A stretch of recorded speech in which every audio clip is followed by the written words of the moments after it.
Hello, Math 201 students. This is part 2 of chapter 4 video. Getting into curve sketching. Part 1 showed us how to find intervals of increase or decrease or even constant, and how to also find relative or absolute extrema. All that based on the first derivative of a function.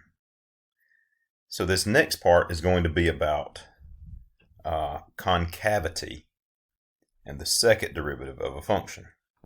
All right, how does that help us in our quest to sketch a really good sketch of a function just based on the function itself, based on the algebra we can do the function and the calculus and how it gets us to the algebra that we need to be able to do this.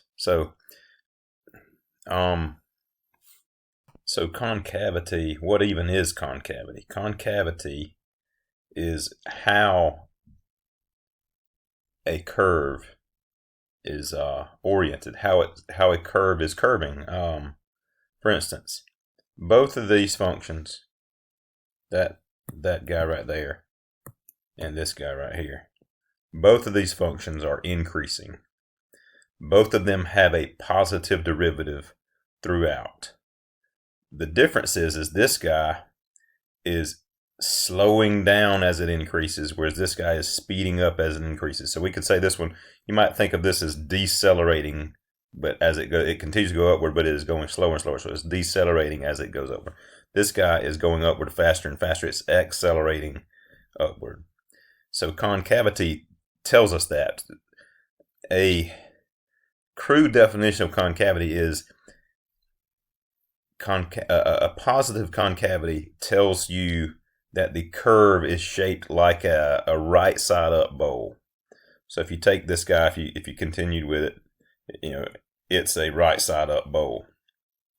This guy, however, is the bowl is tipped over, right? It spills the water. I mean, if you could even continue to draw it, and it's a upside down bowl. So concavity says that. Negative concavity is an upside down type of bowl, a bowl that does not hold water. Positive concavity is a bowl, a right side up bowl that does hold water. So let's go to our examples. Determine the concavity of y equals 3 plus sine x on the interval 0 to 2 pi. All right, I didn't even say this earlier. A derivative tells us not the concavity. A derivative tells us the slope of a function. The second derivative tells us the concavity of a function. If you think about it in a physical way, the derivative tells you the rate of change or the speed or the velocity of an object.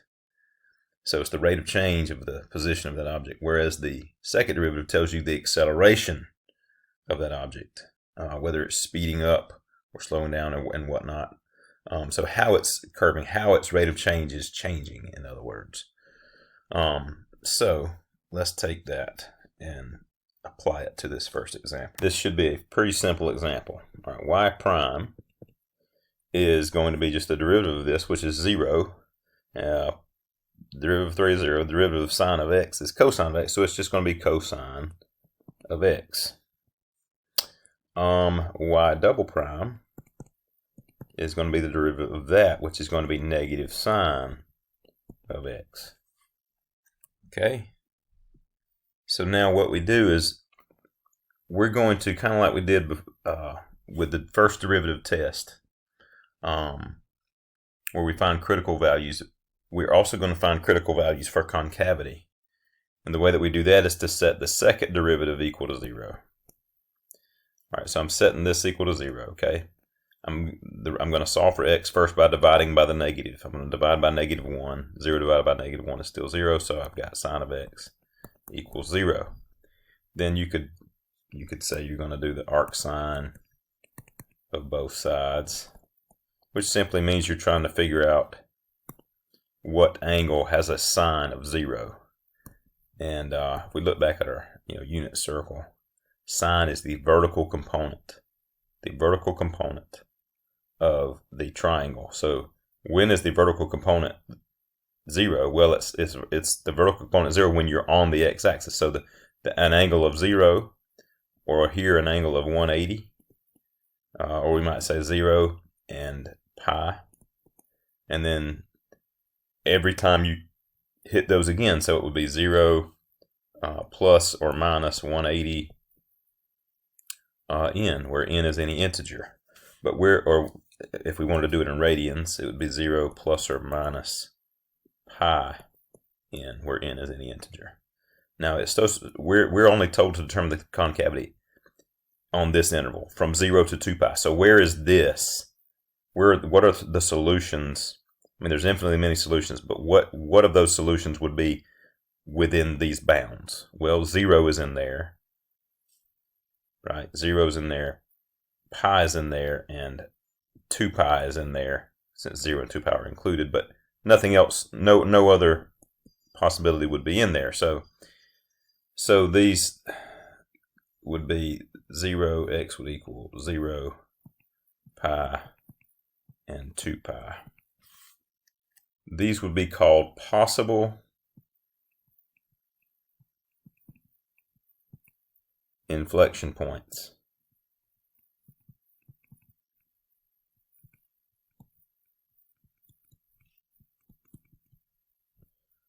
Possible points of inflection. I haven't even told you what a point of inflection is yet. Let me do that now. A point of inflection is where a function changes from concave up to concave down, or concave down to concave up. So it's like, you know, a local min is where a function changes from decreasing to increasing, where local max is where a function changes from increasing to decreasing, which is all found with the first derivative kind of thing. But the second derivative is where a function changes from concave up, like this is a right side up bowl, to concave down. This half of the graph is an upside down bowl. So we have, maybe we should even do this in 2 different colors. We have the concave up part, the concave up half of this function, and we have the concave down half of this function, and right here is the point of inflection. At some mysterious value in here, x marks the spot there, is where it changes from concave up to concave down, or it could be the opposite. It could be changing from concave down to concave up, and there would be the point of inflection. So we're going to form intervals using these possibilities. So from 0 to pi, and then from pi to 2 pi, and then well, that's it. Those are the only 2 intervals, because those are the only splits that we have inside of our interval that we started with. So maybe we consider it like this, okay? From 0 to 2 pi, that starts here and ends here at 2 pi. And the only other point between there that is possible for a point of inflection is pi itself. So that means that we have an interval here, and we have another interval here.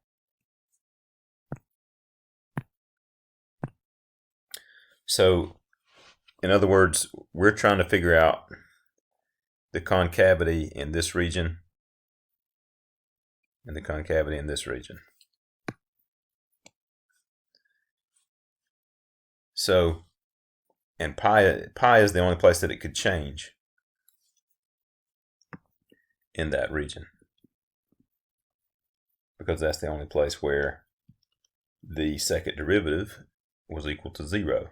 So that's the only place it could change from positive to negative or negative to positive. Now it could be positive and then hit 0 and then be positive again,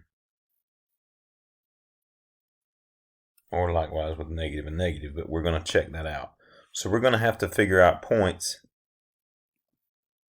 in here that are within the interval. So something between 0 and pi. maybe it would be good to try pi over 2. Let's try pi over 2 because that's between 0 and pi, and it's kind of a common thing that we might know. What about between pi and 2 pi? What might be a good point to test? How about 3 pi over 2? That's another one because it's between them and it's kind of common to think about. So we're going to put this into the second derivative. So y double prime of pi over 2. We're just concerned, is this positive or negative or what? So negative sign of pi over 2. We try to remember pi over 2 is here, and sine of that angle is a 1. It's positive 1. So that's going to be negative, and then sine of pi over 2 is 1. So negative 1 is negative 1. So it's negative. So we have negative concavity in that whole region there. And then let's do y double prime of 3 pi over 2. That's negative sine of 3 pi over 2. And remember that 3 pi over 2 is here.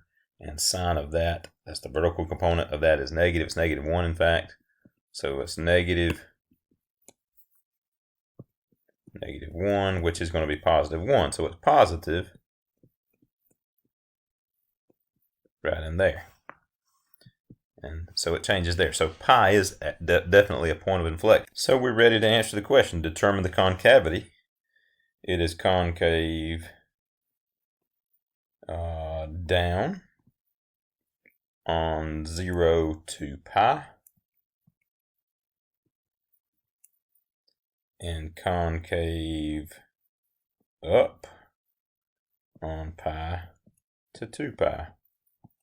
And that's it. That's our answer. All right, example 2. Find the inflection points of this function. Remember, inflection point, that is where it changes from concave up to concave down. So the possible inflection points are going to be found where the second derivative is equal to 0. So I find f double prime of x. To do that, I think first I'll need to find f prime of x, which is going to be 4x cubed. And so f double prime of x will be 12x squared. And so I set 12x squared equal to 0. And so then to divide by 12, x squared is still equal to 0. So take the square root of both sides, and x equals 0, plus or minus 0, which is just 0. So 0 is the the only possible inflection point of this curve. It may not be an inflection point, but that's what we're going to do. We're going to find out. So what we do is we're going to say the test intervals, since it doesn't give me endpoints, the test intervals here are going to be negative. Why is my pen not working? Negative infinity. Right, negative infinity to 0, and 0 to infinity. So what would be? I've just got to pick a number between negative infinity and 0. I'm gonna put in negative 1, and from 0 to infinity, I'm gonna choose 1. So because those are probably easy to do. So we're gonna do f double prime of negative 1. That's gonna be 12 times negative 1 squared. That's gonna be 12 times 1, which is just 12. So it's positive. Do the same thing, f double prime of 1. 12 times 1 squared, which is also 12, which is positive. Okay, so we're concave up, and then we're at this moment of truth where we could turn and be concave down, or we could still be concave up, in which case the possible inflection point is actually not a point of inflection. It is actually a minimum. So if we're positive and positive, we've just found out that that is a minimum, which kind of is cool too, because where our first derivative is equal to 0, if our second derivative and first derivative are both equal to 0 there, which is true here, f prime of 0 is 0, and f double prime of 0 is also 0, that means that we have a maximum or minimum point, an extremum point there. All right, so what did we do?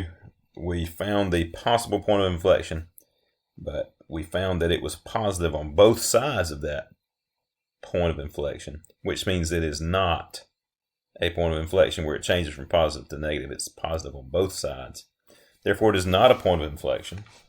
And so, since it was the only possibility and it's not the case, then we would have to say that f of x is concave up on both sides and it has no inflection point. In fact, x to the fourth looks like this.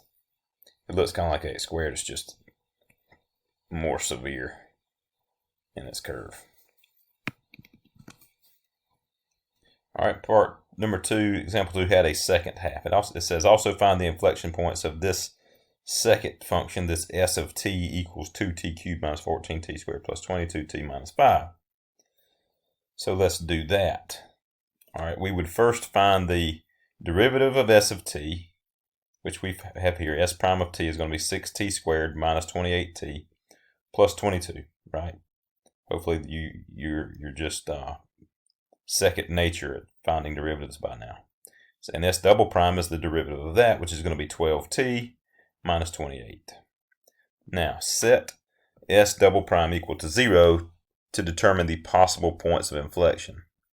S double prime of t, set that equal to 0. 12t minus 28 equals 0. Move the 28 over, divide by 12 is 28 over 12, which is 14. Well, they both divide by 4, don't they? It's going to be 7 over 3. 7/3.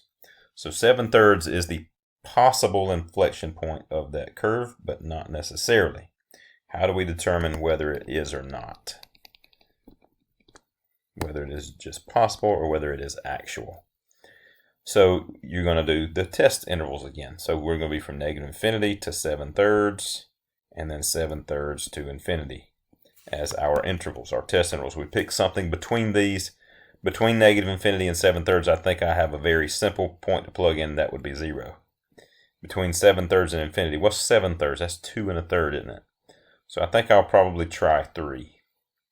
And we're plugging that into s double prime. So s double prime of 0 is going to be plugging in 0 for t there.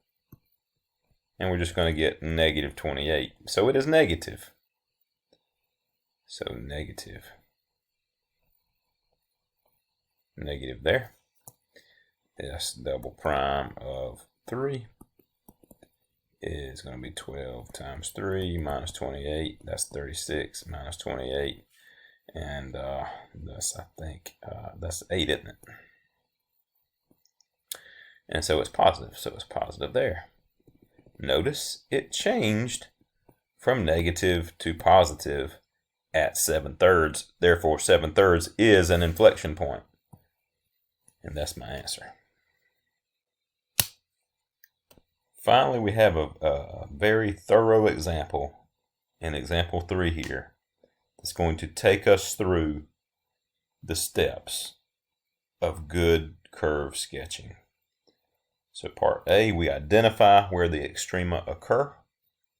We find the intervals of increase and decrease. We find the intervals of concave up and concave down. And then we're going to plot a few specific points, such as the local maxima and minima and points of inflection and intercepts. And that will help us to sketch a very good curve. So let's do it. Take it a step at a time. Identify where the extrema occur. How do you identify extrema of a curve? You set the derivative equal to 0 and find the zeros and find the places where the derivative might be undefined. That's how you find the critical points where those extrema might occur. So let's just snip this thing and do some work. All right, so part A, extrema. Extrema are going to be found where the derivative is equal to 0 or undefined. So it's going to be 4x cubed minus 12x squared plus 0. So that's it. Set that equal to 0. By the way, there's nowhere where this is undefined, so it's just going to be where it's equal to 0. I'm going to solve that by factoring out the GCF, which is going to be 4x squared. It leaves me with x minus 3. Set both this and this equal to 0. 4x squared equals 0. X minus 3 equals 0. Divide by 4, take the square root. X would then equal 0. Add 3, you get x equals 3. So 0 and 3 are the possibilities for the extrema of this graph. So I think what I'll do is, I'm going to say, so I'm from negative infinity to 0, and I'm from 0 to 3, and then I'm from 3 to infinity, and I'm plugging some numbers in. So what would be a good number here? Probably negative 1. A good number here would probably be 1, and maybe a good number here might be 4. So f prime of negative 1, just plug negative 1 into this thing, plug negative 1 into this derivative, and we're going to get, that's going to be negative, that's negative 4, that's going to be positive, so it's going to be minus 12, that's going to be negative 16, so it's negative. All right, so this is negative, which means what? That means it is an interval of decrease. This one I could do f of 1. That's going to be 4 minus 12. So 4 minus 12 is going to be negative 8. So again, that's also negative. So it's also an interval of decrease there. So that means that 0 is not going to be an extrema. We have to change from decreasing to increasing or increasing to decreasing. And it doesn't. All right, now f of 3 is going to be 4 times, wow, 3 cubed is 27. I'm sorry, I need to do f of 4, not f of 3. All right, plug 4 in there. You got 4 times 4 cubed, that's 4 to the 4th. Well, that's 16 times 16, that's 256. 4 squared is 16, 12 times 16. That should be 160 plus 32. 160 plus 32 is 182. So I'm not even sure what that is. I guess I could do it for about 74, somewhere in there. So anyway, it's positive. It's positive, which means it's an interval of increase, which means 3 is an extrema. So I have an extrema, and since it changes from decreasing to increasing, that means that I have, so it's decreasing, decreasing some more, and then increasing. So right there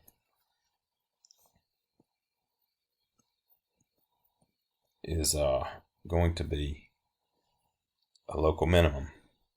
So it is the point. I'm just going to plug 3 into the original function. F of 3 is 3 to the 4th minus 4 times 3 cubed plus 10. That's 81. 4 times 27. 4 times 27. That's 100 plus times 2. That's 108 minus 108 plus 10. 81 minus 108 is, let's see,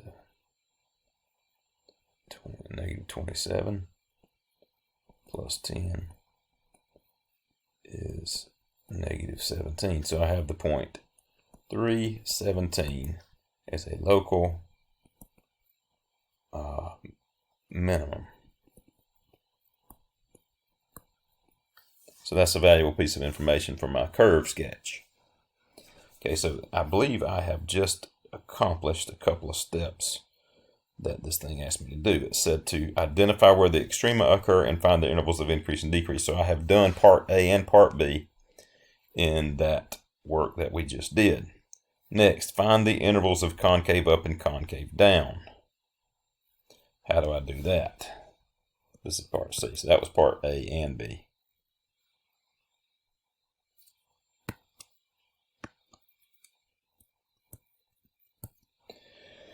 Part C. I'm going to do f double prime to figure out concavity. F double prime of x is 12x squared minus 26x. And again, I'm finding the derivative of the derivative of that. And I set that equal to 0.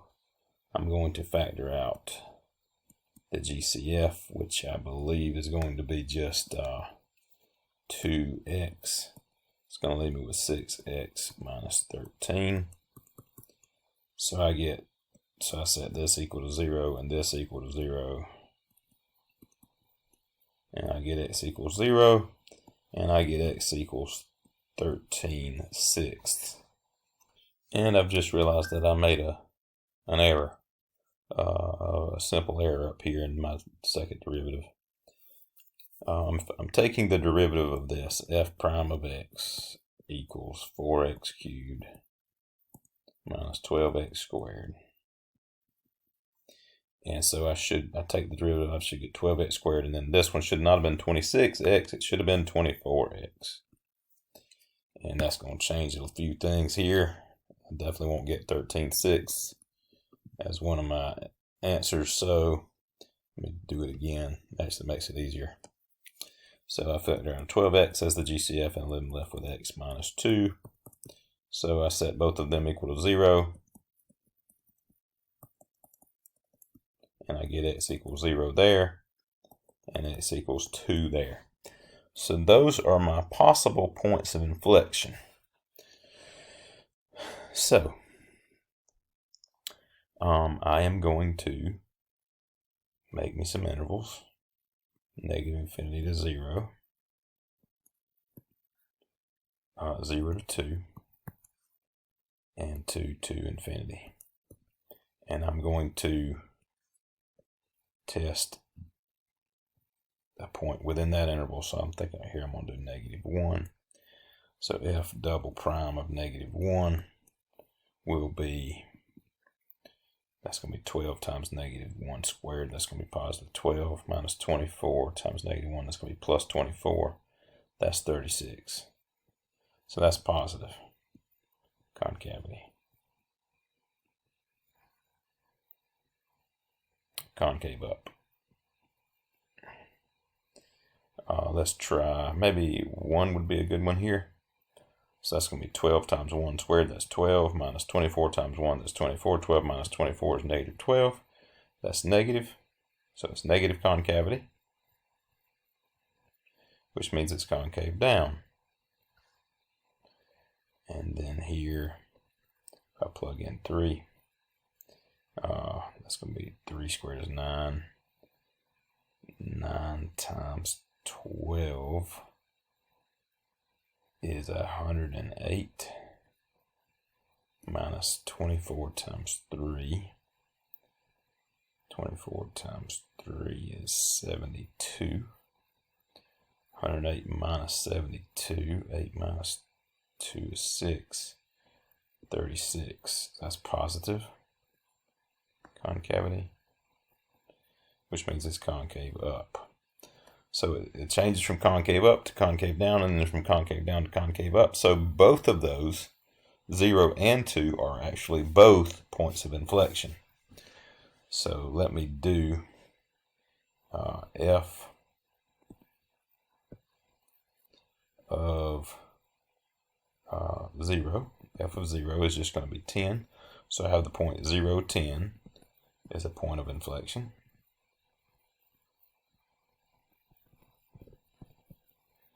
And let me do f of 2. 2 to the 4th is 16. 2 to the 3rd is 8. 8 times 4 is 32 plus 10. That's going to be negative 16 plus 10. That's going to be negative 6. So I have the point 2, negative 6 as another point of inflection. All right, so I have a lot of good information now. Just noticing as I'm looking back up here, I got negative 17 there, but I wrote a positive 17 on accident. So let me just change that. 3 negative 17 is a local min. So I need some room. So let me take a picture of this and paste it where I can have more room. All right, now I have more room. Let me summarize what I've gotten so far. I have a local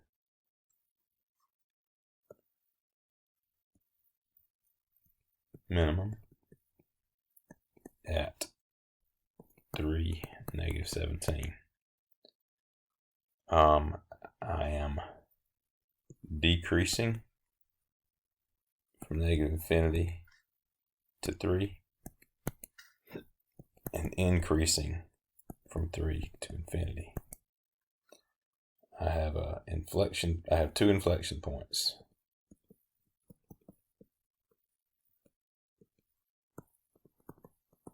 And they are 0, 10, and 2, negative 6. We know that it is concave up on negative infinity to 0 and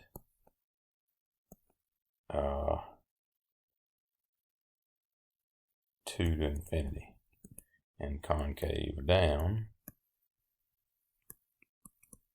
on 0 to 2. It would also be helpful for my curve sketch to know just a few other points usually some good points to know would be the intercepts. So like maybe the x-intercept and the y-intercept. So the y-intercept will be very easy to find here. It's just plugging in 0 for x. F of 0, plugging in 0 for x would be 0 minus 0 plus 10. So it's going to be 10. So I've got a y-intercept at 0, 10.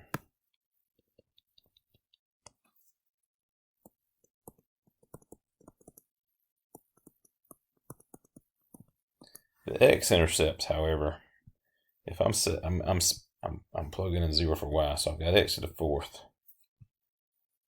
minus 4x cubed plus 10 equals 0. And I'm thinking about how can I solve that thing.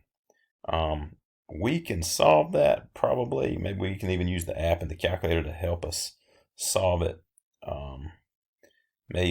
We might be able to use the rational root theorem. I'm not sure, but we'll save that for another time. I really don't even think we need those to be able to sketch our curve very well. So let's see what we've got here. It might help to draw a straighter line than that.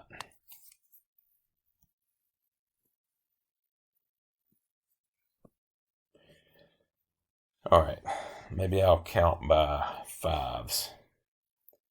5, 10, 15,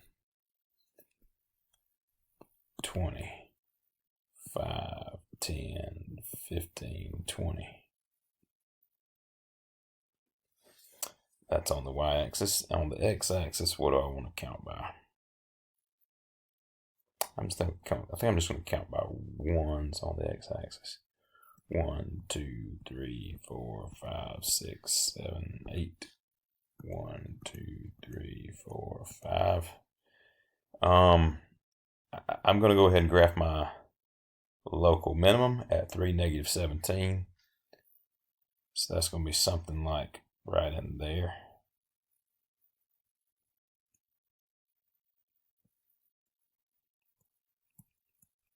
I'm going to go ahead and graph my inflection point at 0, 10.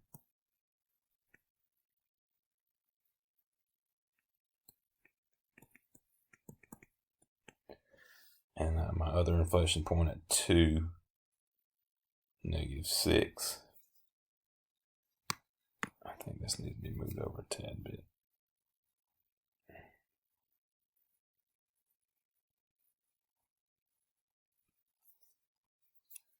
2, -6. Something like that.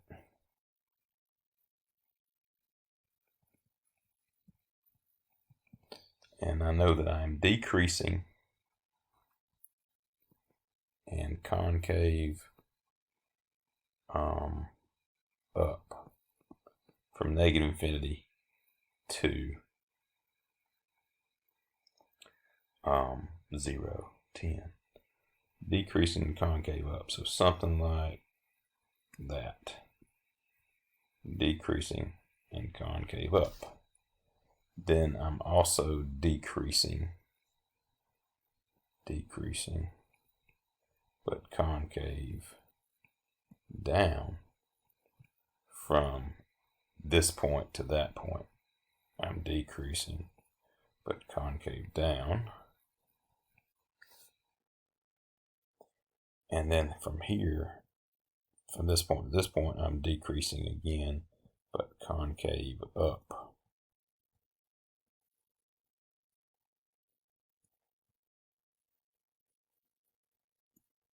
Okay, and then from 3 to infinity, I'm increasing.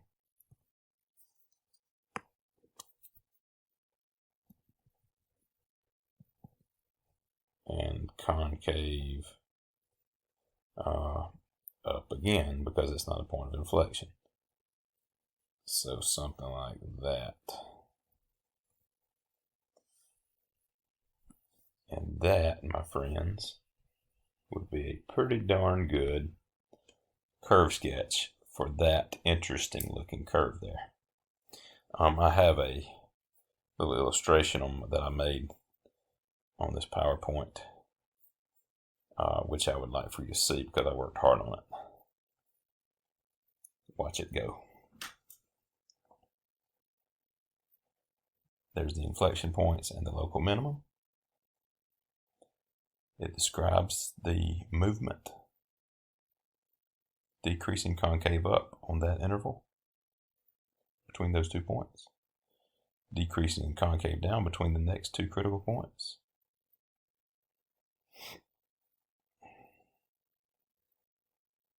There that is.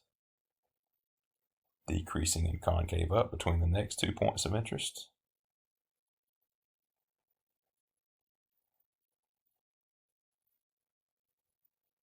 Draw that. There it is. And increasing and concave up for the rest of the time. And there it is.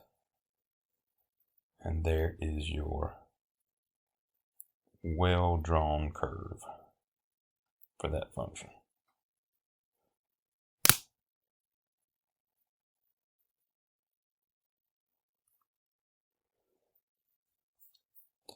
And that can be our last example on this lesson.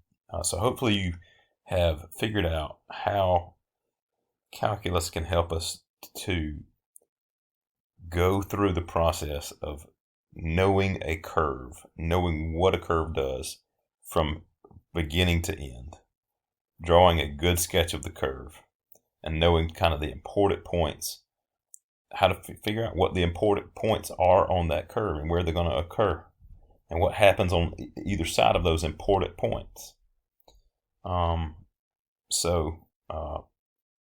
Maybe go through this again if you have to, but as you go through the examples on the homework, hopefully that'll get you to get a good feel for it as well.